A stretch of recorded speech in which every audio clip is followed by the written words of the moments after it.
The lonely forgotten iPhone 8. Should you buy it in March 2018? That video's coming up right now. Let's go.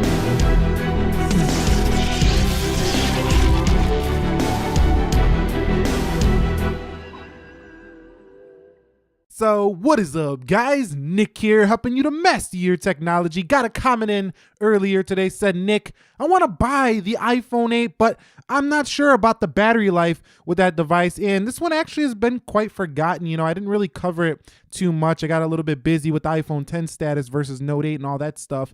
And we kind of forgot about the iPhone 8, but we're going to revisit it here and just talk all together if you should buy it. So I want to talk about the key specifications really quickly. Not too much, it's kind of boring, but A11 CPU, 2 gigs of RAM. We have a 12 megapixel 4K camera, 4.7 inch display. That's the same retina you found on the iPhone 7, but this one does have True Tone, and it's a little bit better in terms of, you know, color calibration and all that over the iPhone 6 if you have an iPhone 6, but definitely it's nothing like a 2K display or anything like a 1080p Full HD. So those are the key specifications of the iPhone 8. It does bring a glass back for you here as well, which is easy to crack, so you might want a case if you do pick one up. Second gen Touch ID, no headphone jack, and stereo sound when it comes to audio. Did you buy it in terms of the design? Well, it's got a glass back on the rear. It's definitely very similar to that of the iPhone 6. So if you're updating from the iPhone 6, it'll just feel like a more premium version of your iPhone 6, but not too much more premium, because once you slap a case on, it's about the same form factor,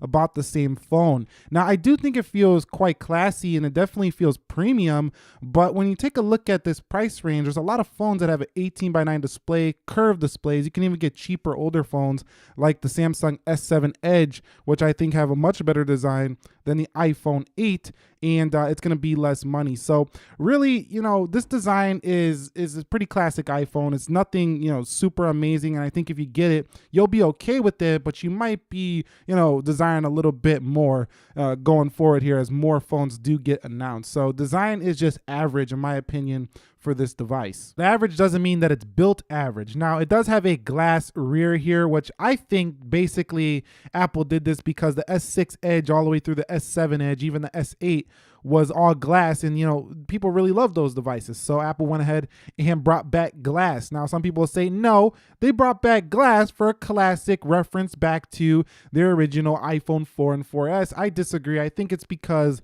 the Samsung devices have been doing glass for years now, the past few years, and it's been really trendy, so I think that's why they went back with glass here. But having glass means that you're susceptible to a crack on this device. Now, if you do drop it on the back, this will shatter quite easily. However, the sides of the iPhone 8 are very, very durable, and the camera lens is actually quite durable as well. You can place this on a table and that camera lens is not going to scratch up too much, but you will get little micro scratches if you don't have something on the rear of the iPhone 8. So it is pretty strong around the edges, like I say, but the glass needs some protection. So let's talk about the display here on the iPhone 8. Now, we're talking about Retina panel. This bad boy is going to give you like 326 pixels per inch, same as it's been for eons now.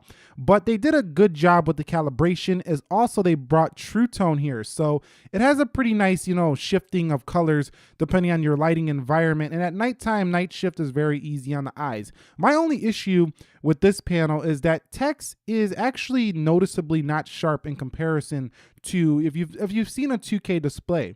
But if you're coming from, you know, like an iPhone 5S or an iPhone SE, this will actually be an upgrade in display. But anything like iPhone 6, 6 Plus, you'll see an upgrade in colors, but overall you're not going to feel like it's much sharper or anything like that. It'll feel about the same. So this display, while not the best, it's one of the best, you know, LCD displays you can get, but it's just not even close to the sharpest panel you can get. So that's how I would sum this display up. If you're okay with a display that's not the crispiest in the world, but you like color calibration, you'll love the iPhone 8. And what I mean by color calibration, it just means that everything looks very balanced, nothing looks oversaturated and stuff like that. It looks very natural to the eye. Good viewing angles as well, although not as good as OLED. Buy it in terms of software. Well, we know this is running iOS 11.3 2.5 here, I think it is, on this device. But you know what? When it first came out, there were some glitches and some weird stutters that I was having on the iPhone 8. Same was true for the iPhone 8 Plus, and same was true for the iPhone 10. However, over these updates to 11.2.5, 11.2.6, it's actually getting much better, and it's running pretty flawlessly now here on the iPhone 8. Now, sometimes icons will still go dark, like the phone, stuff in the dock. Even some icons on the screen, you have to click and open it to get that darkness to go away. I know some of you know what I'm talking about. Some probably haven't experienced this, but the software overall just runs fantastic. So if you want to buy this just for software, it's an easy recommend. It's super solid, and it feels as fast as a MacBook on a phone. So yes, in terms of software, it's a go. And one last thing I want to mention about the software, this phone should be updated for at least 4 to 5 years. So it's going to be very well updated, but by then I'm sure the design will be rather boring and super dated within the 4 to 5 year time frame. So just be ready for that if you're going to buy an iPhone 8. Now, in terms of battery life, this is one that, a subscriber asked me earlier today. I'm scared of the battery life, and I want to tell you right now, do not be scared of the battery life with the iPhone 8. This thing excels in the battery life. It does very well for a small iPhone, much better than the iPhone 7 and much better than the iPhone 6 series. It actually did quite well for the 4.7-inch model this year. Now, it's not quite as good as the iPhone 10 or the 8 Plus, but I'm easily able to get through a day with this device on the iPhone 8, and that's something I wouldn't be able to say for the iPhone 7 or the iPhone 6. Now, depending on your usage. Now, I'm a pretty heavy user, so I'm talking from a perspective of heavy use, but you will get the low battery power mode, and I'm sure they're going to do some battery updates in iOS 11.3 and iOS 12, as Apple should be refocusing on software this year, as they've already introduced their new design last year where they were more focused on hardware. So iOS 12 should bring enhancements to this in terms of the battery life, although it is already quite good here for the 8. So don't fret, battery life is pretty good on the iPhone 8. Okay, so I want to discuss the camera here. Should you buy it in terms of camera? Short answer, yes, it's a very good, solid shooter. Problem with the iPhone 8, though, is that the phone is almost the same price as an iPhone 8 Plus. It's not too much less than an iPhone 10. It's a couple $100 or so. You can actually find the iPhone 10 now for about $795 to $895 if you find it on Swappa, for example. So you're gonna pay like $700. You pay $200 more, you get the portrait lenses on those phones. But in terms of if you just want to snap a photo, you just want to take good videos, the iPhone 8 is going to do it. And it's going to do it very simply. It's going to use the feature that you might use the most, and that's just basic photography. So it's going to do basic photography very well on this device. So you can see just incredible detail. And I actually think that the only Android phone that can compete with the iPhone 8 when it comes to its photography is the Pixel. I think that Samsung dropped the ball by not upgrading their camera on the S8. I'm happy to see they did it on the S9, but in terms of the iPhone 8, it was a better camera, I think, than the Galaxy S8 last year. So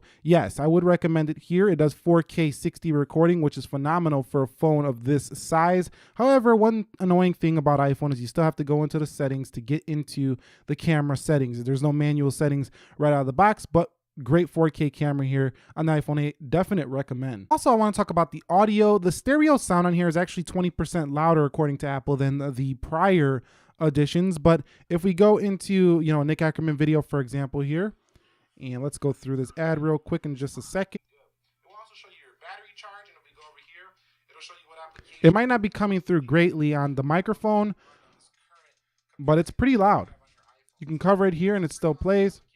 Cover it here and it still plays. So pretty good speakerphone overall. And that brings me on the call quality, because call quality on this phone has been pretty fantastic, much unlike the older iPhones where they would drop calls a lot. No drop calls on here, and I like the speakerphone like we were just talking about for a loud speakerphone talking experience. So it's good there. So should you buy the iPhone 8 in March 2018? Now that's a trickier proposition than a lot of people might think at first. Yes, it's a solid phone in many areas. It's got True Tone display. It's got second gen Touch ID. It's blazing fast with an A11 and 2 gigs of RAM. We know it's going to get updates. It's got a 4K 60 camera, glass design, comes in 3 different colors, and it's going to be less than both an iPhone 8 Plus and less than an iPhone 10. However, it misses out on a key element, which is design. Design looks like a 2014 smartphone, and I think these days when a phone represents more of your personality and stuff like that, a lot of people want to get something that looks a little bit more fresh in design. I mean, even 2016 phones look a little bit better to me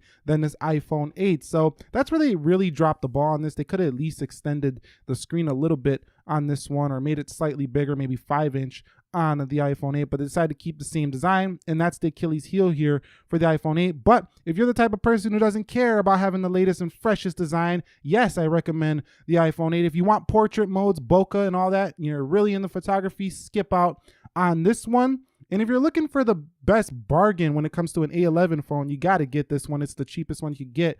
But if you're looking for an even better value, I think the iPhone 7 Plus from last year offers a better value because you get a bigger screen, you get a dual camera with portrait mode, better battery life, and a better display at 1080p, and it's around the same price point as an iPhone 8, so keep that in mind. But anyway, that's it for me here. iPhone 8. If you found this video helpful, enjoyable, do me a favor, click that like button for me, and if you're new here, consider subscribing for more. Nick here, helping you to master your technology. Be sure to be well. I will catch you all in the next episode, and peace.